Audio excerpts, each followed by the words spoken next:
Hi everyone, it's Melissa. I go by Stitching Liz here on YouTube. Welcome back. Thanks for joining me. I'm really glad you're here. Today we're going to do the second part in our decluttering series. Last time it was an introduction to stash overwhelm. Today we're going to talk some decluttering strategies and focus on our charts and patterns, the physical ones. And so what I'd like to start with is a goal. And if we started at stash overwhelm, I think the ultimate goal is probably stash simplicity. So I'd like you to kind of roll back in your memory and think about what it was like when you first started out as a stitcher. What did it feel like? Was it exciting? Did it feel light? Did you want to go to it all the time? And maybe it was just one project. And maybe you had no stash. What was that like? It was definitely simple, but it was light and exciting and inspiring. So now you may have evolved as a stitcher, have different interests, different styles, and your stash may have evolved with you and grown. So I was at a point a couple of years ago where my stash had grown significantly. And I've been decluttering and decluttering, especially focused on my patterns and charts. When I think about decluttering, what I'd like to suggest to you is that you think about having two elements to your stash. You want to have the core elements, and then there are the excess elements. So when we're thinking about decluttering, we want to think about keeping core elements in our stash and letting go, releasing the excess. Okay, so when we're determining what a core element is, we want to know three things. The first thing we want to know is, do I use this right now? Is it something I'm stitching right now? Or will I plan to use it in the upcoming year? Do I plan to kit it up? Do I plan to put my hands on it? Do I plan to stitch it in the upcoming year? The second thing we want to know is, does this item reflect the stitcher I am currently today? I know it's hard to think back to who you were or even think about who you wish you were as a stitcher. But we want to think about, who are we today, and does this item reflect me today? And then the third thing we want to ask ourselves to determine if this item is a core element is, does this item evoke creative excitement and action? So we don't just want to love it. We don't just want it to bring us joy. We want it to evoke a sense of movement. We want to go toward it. We want to be activated by it. So just liking something, having something bring you pleasure, there's nothing wrong with that. But when we're talking about a core element to your stash, you want to think about, do I want to do something with this? Does this inspire me? Am I getting sparks from it? So those are the three elements to a core item in your stash. The rest are excess things, and we want to let them go. Now, if this is the first time you're decluttering your stash, this may be a daunting process. It may be difficult, and I don't want to suggest it's easy. Decluttering can be a muscle that you build over time, and so I'm going to suggest to you some tips and tricks for decluttering your chart stash. But for all of your decluttering, I'm going to suggest three tools to you. One is going to be a keep bin. One is going to be a let go bin. And then the other thing is going to be a not yet bin. And those 3 bins are going to be with you while you're decluttering. And as you go through your items, you're going to ask yourself those 3 questions to see if they're core elements. If it's a core element, you put it in the keep bin, you feel good about it. If it's an excess, obviously excess element, put it in the let go. But sometimes you're going to agonize, and I really don't want you to agonize. This is not worth agonizing over. If this was about who you were going to leave your gold to, if you had a lot of gold jewelry, then maybe you should agonize over it.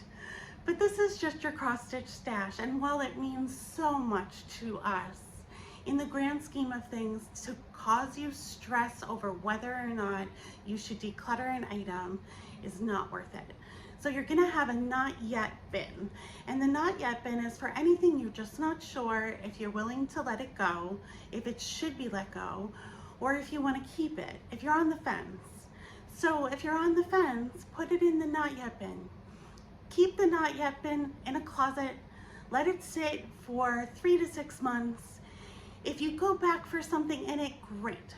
But otherwise it's been time tested. You know that if you did not go back to that bin in 6 months to grab a chart, if you didn't go back and hold it to your chest and say, oh, I'm so glad you're still here, you can let it go. It's been tested. You did not need that chart.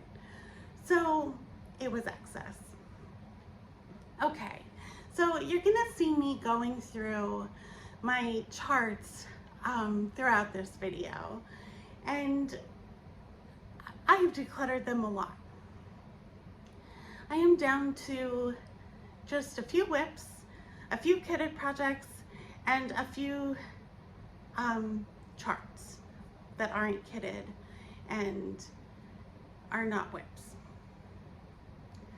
So how do I go about decluttering these charts at this point? If you've already decluttered, this might apply to you, but if you haven't decluttered, this is a good place to start, is to think about, with charts in particular, what is your stitchy vibe? What's your aesthetic? If you can come up with 4 words to describe your aesthetic, it could be something like large charts, seasonal. It could be samplers, cats. For me, it would be cats.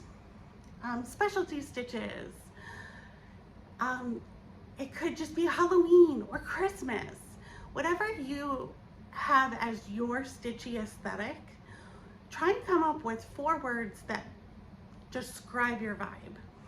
And when you're going through the decluttering questions about whether or not this is a core element, you can help drill it down even further with charts by seeing if the chart that you have in your hand matches those 4 words that are your vibe.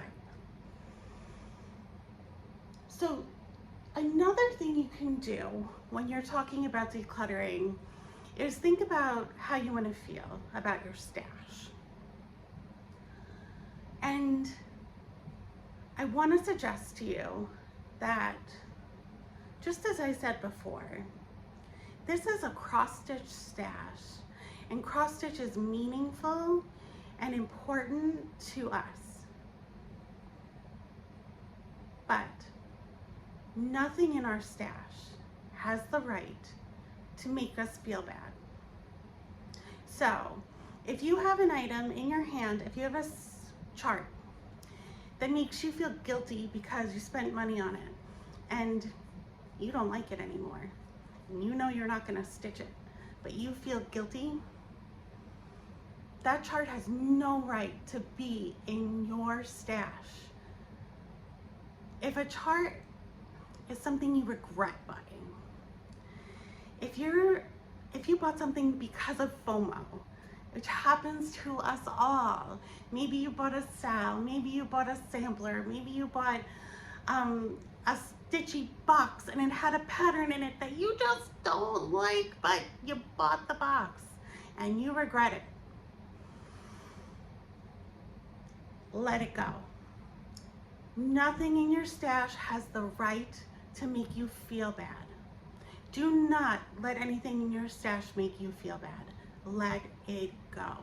Your stash, when all done and decluttered, should feel great. You should feel light. You should feel the simplicity, the excitement, the inspiration. That should be what your stash brings you. So let go of anything that does not feel good. And then finally, just a little help on decluttering your charts. An extra thing you can think about is, would you hang this in your house? Would you display it in your house? If you would not put this in your house today, you should let it go. It's not for you, and that's okay. So, I've been going through my stash decluttering, and I want to talk about one chart in particular. So, my goal right now with my stash, having decluttered it so many times, is that I really don't want to have any unkitted projects. I would like all of my projects to be kitted up, ready to stitch. If I am not willing to kit it up, I don't want it in my stash. Now, that's a me criteria, but I feel like it's worth sharing with you so that you can know where I'm coming from ultimately. You don't have to start here. So I went through my stash, and this is what I'm letting go of, this stack here. And everything I'm keeping, I was able to put in this bag.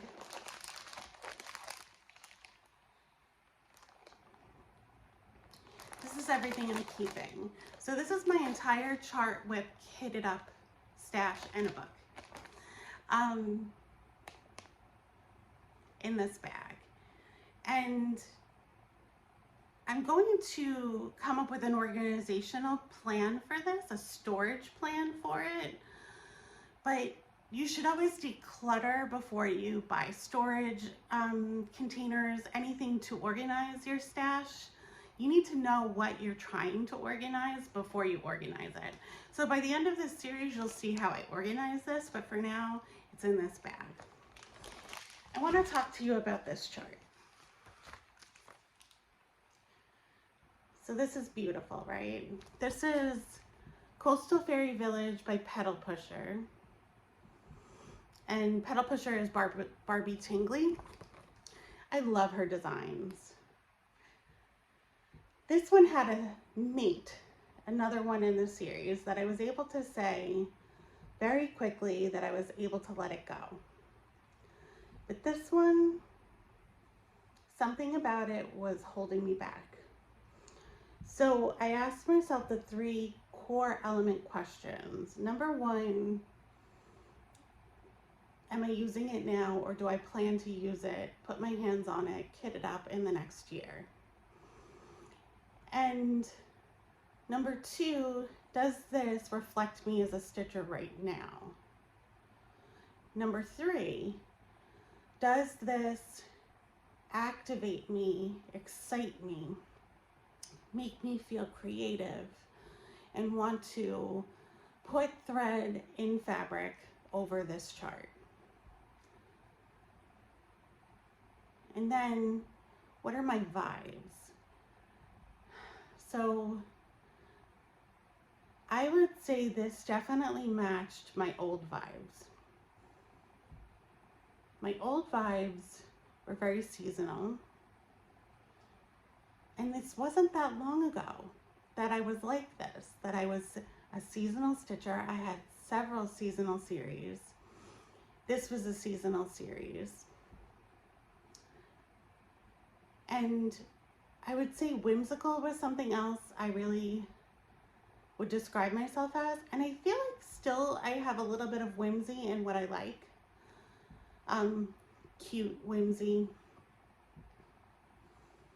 Colorful is something I would say I was, still am. So I've really been not sure about what to do about this chart. Ultimately, I do not think I will stitch this in the next year. It doesn't activate the excitement anymore. I don't know why. I don't know what made me lose my excitement for it. I definitely used to have excitement for this pattern, but it's been sitting in my stash and I've lost my excitement for it. So I'm gonna let it go. And so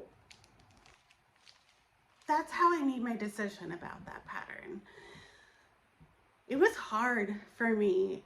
I didn't want to have a not yet bin. I didn't want to have anything unsolved, unresolved. So I just have a keep and a let go. But what I want to say to you is that be patient with yourself. Be gentle with yourself. This is not easy and it can be emotional. It would be unusual if it wasn't emotional in some way. But you'll build your decluttering muscle.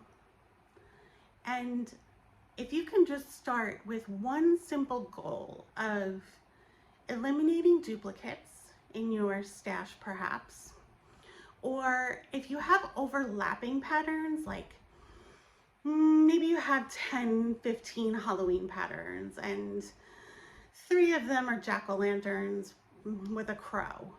Maybe you can keep 1 or 2 of those instead of all 3. If you just work for 5 minutes, set a timer, work for 5 minutes, try and put some things in a keep and let go and not yet bin and see how you do. If you have any questions about how you can start decluttering, please ask them in the comments below. Let me know how you're doing with your decluttering. I'm so excited to hear how it's going for you. And thank you so much for joining me for this series. Look forward to further videos talking about decluttering floss and fabric. And I hope to see you again soon. Thanks so much. Take care. Bye-bye.